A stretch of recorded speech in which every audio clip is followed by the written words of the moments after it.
الله نور السماوات والأرض مثل نوره كمشكاة فيها مصباح المصباح في زجاجة الزجاجة كأنها كوكب دري يوقد من شجرة مباركة زيتونة لا شرقية ولا غربية يكاد زيتها يضيء ولو لم تمسسه نار نور على نور يهدي الله لنوره من يشاء ويضرب الله الأمثال للناس والله بكل شيء عليم.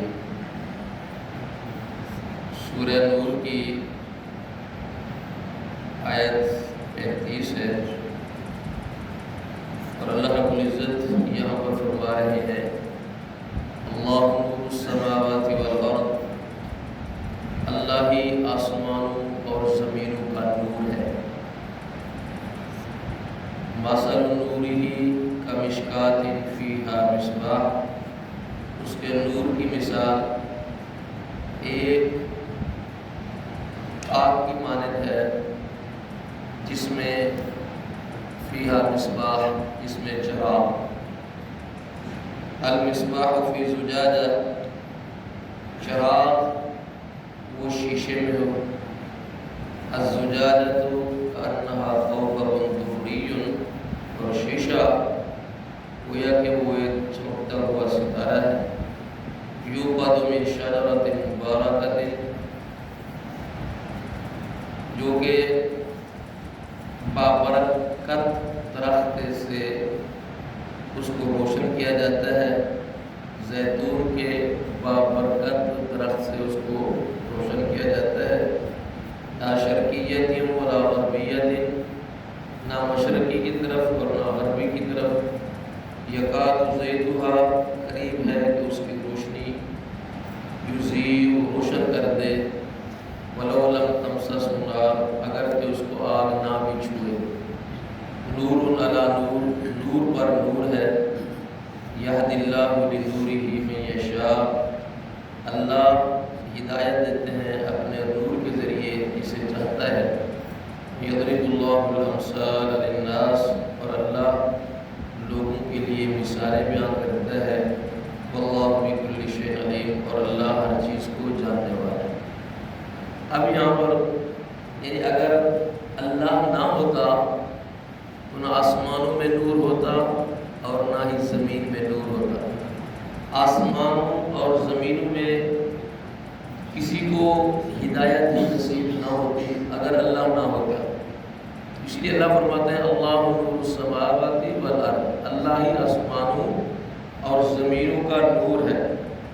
اور پھر اس کی کتاب جو ہے وہ بھی ایک نور ہے. قرآن کریم ایک نور ہے جس کے ذریعے سے زندگی کے اندھیروں میں روشنی اور رہنمائی حاصل ہوتی ہے. یہ کتاب ایسی کتاب ہے کہ جس کی ذریعے اللہ رب العزت رہنمائی بھی فرماتے ہیں اور نور کی روشنی کی ہدایت بھی اس کتاب کے ذریعے فرماتے ہیں. جس طرح چراغ اور بلب سے انسان روشنی حاصل کرتا ہے، بعینہ ہی اسی طریقے سے وہ اس کتاب کے ذریعے روشنی حاصل کرتا ہے، اس قرآن کریم کے ذریعے.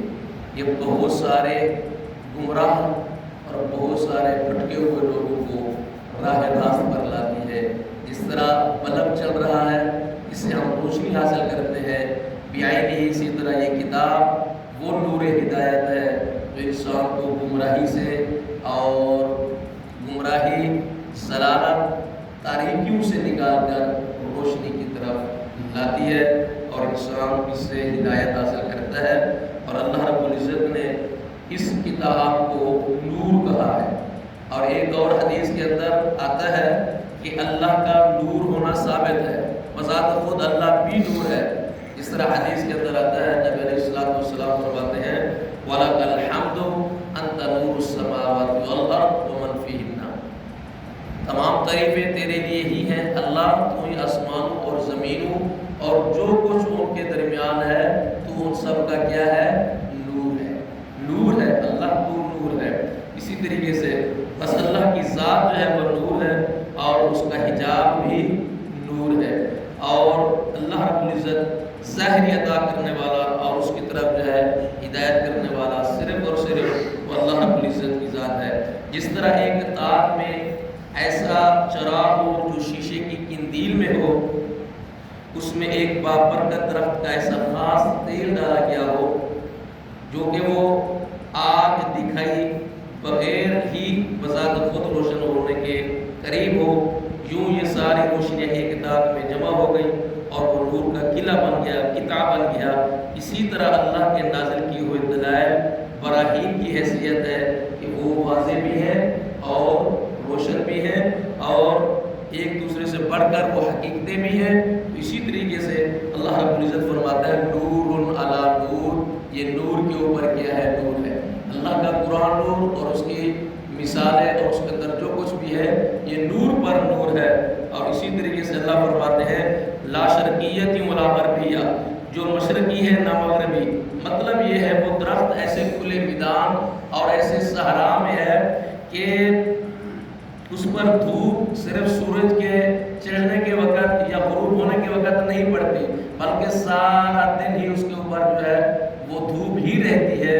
تو اسی لیے فرمایا کہ یہ جو سارا دن وہ دھوپ میں رہتا ہے اور ایسے درخت کا پھل جو ہے بہت عمدہ ہوتا ہے، لذیذ ہوتا ہے، اور وہ درخت جو ہے کس کا ہے؟ زیتون کا درخت ہے، اور جس کا پھل اور تیل سالن کے طور پر بھی استعمال ہوتا ہے، اور چراغ میں تیل کے طور پر بھی۔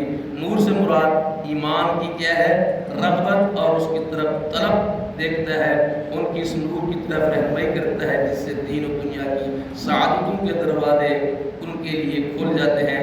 جس طرح اللہ نے یہ مثال بیان فرمائی ہے جس میں اس نے ایمان کو اپنے مومن بندے کے دل میں پختہ ہونے اور بندوں کے دلوں کے احوال کا علم رکھنے کو واضح فرمایا ہے، تو اسی طریقے سے یہ پورا ایک قرآن جو ہے اس کو اللہ نے نور کہا ہے، اور بذات خود اللہ بھی نور ہے۔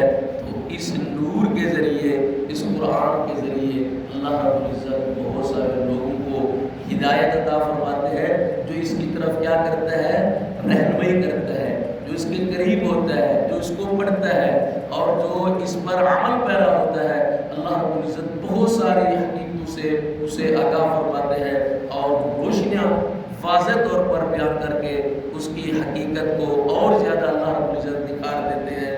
تو یہ مثالیں بیان کرنے کا مقصد کیا ہے؟ اللہ فرماتے ہیں وَيَضْرِبُ اللَّهُ الْأَمْثَالَ لِلنَّاسِ، لوگوں کے لیے مثالیں بیان کی جاتی ہے تاکہ تم اس قرآن کی طرف رہنمائی کرو، قرآن کو سیکھو، قرآن پر عمل کرو اور اس میں تدبر کرو، اس میں غور و فکر کرو۔ اس میں بہت ساری چیزیں ہیں، اِنَّ هَذَا الْقُرْآنَ يَهْدِي لِلَّتِي هِيَ أَقْوَمُ، یہ قرآن بہت سارے لوگوں کو ہدایت دیتا ہے، اور یہی تو وہ قرآن تھا جو بھٹکے ہوئے لوگوں کو راہ راست پر لانے والا، یہی وہ قرآن تھا جو اس سے پہلے لوگ اپنی بچیوں کو زندہ درگور کر دیا کرتے تھے، قرآن کو پڑھا وہ اپنی بچیوں کی عزتوں کے محافظ بن گئے۔